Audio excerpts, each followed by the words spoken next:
This here's the story of Samuel Dombey, a man like any other at the end of a long day, guts and muscles and maybe a little more. He worked as a gravedigger after the Civil War, miles around competition burned with the deepest rage. The work was hard and Sam did it for the cheapest wage. Seems that the other man's shoes didn't fit him. When he was out working, the others were out to get him.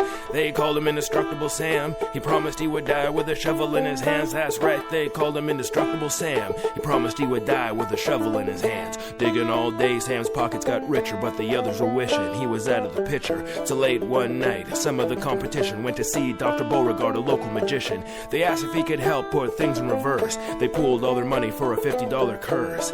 Next morning at work was a commotion. Digging a grave, Sam heard an explosion, followed by a moaning, cursing and mumbling from the nearby bushes. A figure came stumbling. Sam shrugged his shoulders and surveyed the damages. Later, Dr. Beauregard was seen wearing bandages. Worse for wear, he wasn't taking suggestions. Said he'd hex anyone who asked him any questions. The coast wasn't clear, trouble kept lurking, the others kept scheming, and Sam kept working. They called him Indestructible Sam. He promised he would die with a shovel in his hands. That's right, they called him Indestructible Sam. He promised he would die with a shovel in his hands.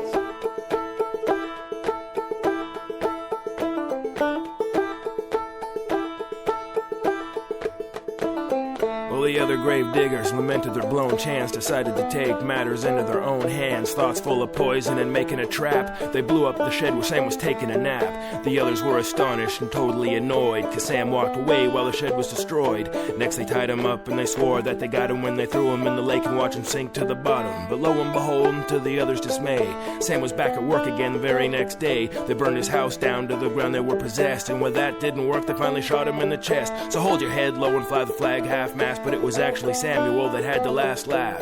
He recovered again, Lord be praised. He lived to be 100 and dug the others' graves. They called him Indestructible Sam. He promised he would die with a shovel in his hands. That's right, they called him Indestructible Sam. He promised he would die with a shovel in his hands, and he did. They called him Indestructible Sam. He promised he would die with a shovel in his hands. That's right, they called him Indestructible Sam.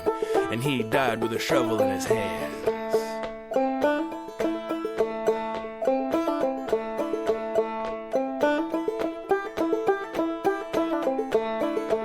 This is an even true song. It was wrote on account of old Sam working so hard. Well, I reckon that's how it ought to be.